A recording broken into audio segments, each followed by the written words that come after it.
everybody, and welcome back to Apex TV. This is the highly anticipated lie detector test we did on a man named James Oliver, who claims to be an actual time traveler from the year 6491. James was first featured on a previous video in which he told us what our future holds, as well as his story about how he's from another galaxy. We sat down with him in person for the second time, and hooked him up to a lie detector to see if he was telling the truth. Hello everybody, and welcome back to Apex TV. Today we're sitting down with James Oliver, who claims to be an actual time traveler from what year again? 6491. 6491. So we're actually set up to do the lie detector test with James. As you can see, we got the lie detector all hooked up, and I think we're all ready to go. We're measuring the breathing right here. We got skin temperature and sweat right here, and then heart rate. Correct, yes. Heart rates, sweat, and breathing. All being monitored here. I got the screen recording on the laptop as we're going, as well as the camera right here. And overall, I think we're all set up and ready to go. So let's start off with the basics. The first question is, are you an actual time traveler? Yes, I am an actual time traveler. Alright, so the lie detector says that you are telling the truth. In the first interview with you, you said you have a time machine. First off, where is it? Well, I can't tell you that. So it's actually being hidden somewhere on Earth right now? Yes, it is being hidden. But I can't tell you that. Okay, interesting. But you do, in fact, have a time machine? Yes, I do. It's my spacecraft. Are you from the year 6491? Oh, yes. I mean, in a word, yes. And I'll say that because, like I explained in the last video, your years are different than mine. Obviously, your year system started with the birth of Jesus Christ, and or the death of Jesus Christ, sorry. And mine has dated back to the beginning of the first civilization. Not to mention that from where I'm from, the years are longer because my planet is further away from the sun than yours is, so it just takes longer to get around. But we have very gifted mathematicians working day and night to come up with algorithms like this to calculate the relationship between our years and the years of the various different planets and civilizations that we research. And so after those calculations are completed, I'm from your equivalent year, 6491. In the future, does everybody have their own personal AI system that, like, does tasks around the house and, Yes, there is one system in every household, and I'll go into a little bit more detail about this now than I did a couple nights ago with the last video. The AI system in the house is the same for all the inhabitants, but the AI can recognize which person is asking something of it, and its system reconfigures to whatever the presets of that particular person are, which is what allows you to have the same AI be customizable by the entire family. It's kind of like if you were to have Australian Siri, and then when you asked your phone, you know, what the weather was, Siri would respond in an Australian accent. But if your sister, for instance, do you have a sister? I don't want to say. Okay, well, or brother, or it doesn't matter. Say, alright, you have a father. We can be sure that. So say your father was he wanted the Siri to be British, and so then when he asked Siri a question, then Siri would respond British. So if your Siri would respond to the Australian, and your father's would respond being British, even though they're both on the same device. You know, it works somewhat like that. Interesting. Is global warming going to be a big issue in the future? Yes, like I said the other night, yes it is. You guys are going to have significant issues with your planet becoming warmer and warmer. And like I said, it's going to be a mixture of man-made emissions and the fact that your planet is on a geological warming period. So it's a perfect storm of both natural and artificial happenings and occasions that are going to really cause an increase in global temperature, and it's going to start to become a problem. Especially, I know you've already heard an increase in tropical storms or drought periods or anything like that. It's going to get worse. So just be very careful of that in the future. You know, you're going to have to start working on backpedaling and maybe making some changes to the systems that you have in place right now. Otherwise, yeah, you're going to face some significant issues. How could you give us any tips? I know a lot of people when we do these interviews, they ask, how can we make the future better? So, do you have any actual steps we can take to combat global warming? So, for one, why the hell did you guys leave the Paris Treaty thing? I don't remember exactly what it's called, but it's an agreement that you keep a ceiling on your carbon emissions, and your president pulled you out of that. First off, who the hell thought that was a good idea? Second, get yourself back into that first off, and then you gotta start spreading the messages across the globe. I know you in the United States are a manufacturing and artificial production epicenter of much of the world. So you're an example. You're like the big brother. People will follow your example, and so you're going to need to take a step, maybe not necessarily knowing what's going to happen. So you think we should put a cap on the carbon emissions? Yes, and like the big brother, like the father, the younger brother of the son is going to grow up to be much like the role model, and so you have to be that role model for other countries on the planet. And I guarantee you that if you start, they'll follow. But if the U.S. puts a cap on their carbon emissions, how can we be sure India, China, how can we make sure the whole world, you know? You can't, and that's the thing. You got to just trust. That's another part of it. You got to be willing to trust each other, and right now you really don't. You have to have assurances, and assurances are never assured. There's no real form of the word. I mean, even if you have a legal contract, somebody can violate it. It's up to their own free will. So you just got to be willing to trust in other people and in the good of humanity to benefit all of you. So in the future, do we have a one world government?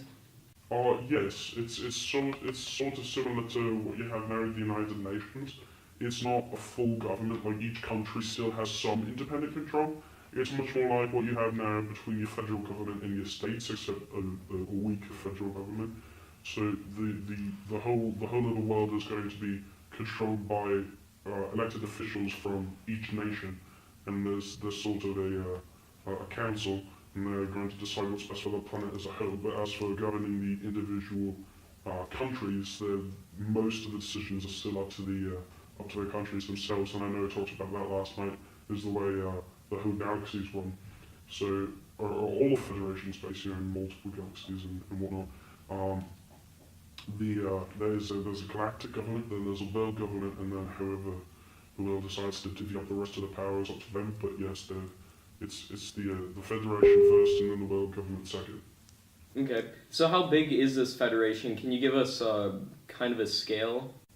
It spans galaxies and galaxies and galaxies. It's not even just your Milky Way. You got the closest one's Andromeda. I can tell you that's and that too. I'm not going to tell you exactly how big it is, but entire clusters of galaxies are part of Federation space. Wow, but not the whole of space itself. The whole of space itself is discovered yet. Have you found all the galaxies? No, space is continuously expanding, so we haven't found everything. Mm-hmm. But I've explored space, and we're continuously discovering stuff every day. And you know how I said there are multiple different agents. Like I'm a researcher. There are those who specialize in alien research, and then there are those who specialize in exploration of new sectors of space. So we're finding constantly new galaxies, new planets, everything every day. And most of it's just nothing. Just barren rocks in the middle of space. But every once in a while you get lucky and there's a planet with life on it. And then sometimes you hit the jackpot and there's a planet with intelligent life on it. So it kind of just depends. We have good days, we have bad days like anybody else. But we're continuously discovering new planets, new ecosystems, new forms of life, new everything. Have you ever found a planet with life that's actually more intelligent than humans? Oh yeah, countless. You guys are, well, not countless, but there's a lot of them. It's hard. You think about a cat. Maybe a cat thinks it's the smartest thing. It's all a matter of perspective. It's just, and of course, they're like anything else. There are other species that maybe a certain individual is incredibly gifted or very smart. So it depends on both the species and the individual rather than just a generalization. Have we gotten in any fights with these different species? See, I can't. Yes, yes. There have been some conflicts, but most of it has been put under control by the Federation very quickly. It's planetary warring is forbidden, of course. So the whole of the Federation is there as a peacekeeping vessel to make sure both sides get what they need from each other and to ensure a peaceful transition or peaceful negotiation. Do you belong to an agency that specializes in alien research? Yes, I do belong to an agency that specialises in alien research. My specific department is the history and culture of the human race. So all of my work is about humans and about the Earth and about the ecosystem and cultures that exist here. But there are other departments and other specializations for any manner of different types of xeno research. Interesting. Have you ever met an alien? Personally? Yeah. Several times. I mean, the definition of an alien would be something that's out of this world, so I'm meeting an alien right now as it is. But something you would consider an alien? Yes, I have on occasion, but most of my work is done here. The only time I meet them is when I'm at home, because they travel through our planets. It's just like Americans go to England or anything like that. So it's the same sort of thing. They travel to where I live. They live where I live, and so yes, I do know them. I have personal relationships with a few of them. I have friends who you would consider aliens, and they're a nice lot. They are. So don't be quick to judge foreign species as foreign. I guess is the lesson here, because I have some who are quite good friends. Actually my closest friend is from another galaxy, so it's And with the internet, you can interface with other people from different galaxies. Oh yeah, for sure. We have a different way of translating internet. I mean, obviously because you guys have fiber optics, but that's light speed. So your nearest star's what, like 22 light years away, something like that. So we have to go a little bit faster than that. We actually was talking about the particle accelerators. That's actually how we send messages. Different combinations of particles. It's like coding, really.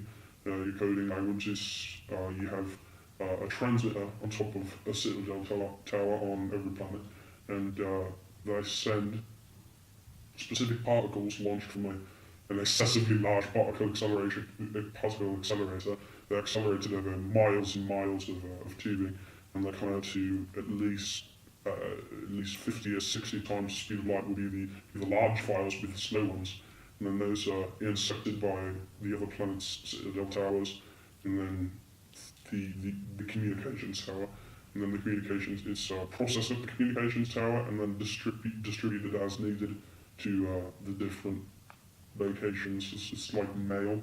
So the citadel tower would be your post office. So the post office would then distribute the mail, and so now the citadel tower then translates the information from particles, puts it into a message form or video form or whatever it is, and then transfers that to whatever household or whatever corporation the message is intended for. Mm-hmm. May I ask, what do you miss most about the future? My family. It have to be my family and friends. The personal relationships I've developed. I mean, it's nice to be able to literally split all over the galaxy, with my spaceship and everything. That's fun. And I have drag races with a couple of my friends just so you can get to different galaxies the fastest one. Yeah, that's great. I miss my spaceship too, but overall, I miss my family the most, and I'm going to want to get back to them as soon as possible, so I'm holding out for that ship to come get me, or rescue to come get me. And again, you don't know when that's going to be? No, I don't. I will be. What's the date today? Is it the 25th of 25th? Alright, so it will be the 3rd of March, I believe, is when I'll be logged as overdue, and then 30 to 35 days after that, when I'm logged overdue a second time, then rescue will be sent to me. But like I said, it's tricky to hit exactly when, so it's going to be at least 2 months, but it could be more than that, I don't know. Do you know about any future U.S. presidents? I can, but I can't disclose that with you, I'm sorry. that's outside, that creates too big of a ripple, as I described in the last video. I'm sorry I can't share that information with you. But your superiors are okay with you coming and talking with us. Yes, there are. I can communicate with my subjects. That is perfectly fine. But there are restrictions as to what I can tell you, of course. But just communicating with you and telling my story, yeah, that's completely fine. Why did you come to us as opposed to other media organizations? Well, it was more coincidence than anything really. I was reading the news, and you guys have got quite the publicity, you know. So I noticed that your channel is large, and I'm actually going to get in contact with you through means which I won't disclose. But you just happened to be the first one I stumbled upon, and I just pursued the lead. Interesting. I want to thank you for coming out here today and doing this video. I really do appreciate that. Yeah, no problem. And I'm open to do any more videos in the future, such as a potential live stream, if you're open to that. Oh yeah, I'm open to that. Okay, so everybody who's watching this, we might have a live stream coming up in the near future. Again, I want to thank you for coming out here with us today. No problem. And I wish you all the best. You too. And thank you. Thank you. Have a good one. What do you think? Is James Oliver an actual time traveler from the year 6491? Be sure to leave your thoughts down in the comments below. Also, James alleges to have an actual piece of technology from the future. Subscribe and turn on notifications so you don't miss it. Now introducing the new Apex TV shop. Get yourself the best time travel and alien t-shirts, hoodies, hats, and more, plus all new Apex TV merch, all at the link in the description. Thanks so much for watching, everybody. We'll see you in the next video. Peace out.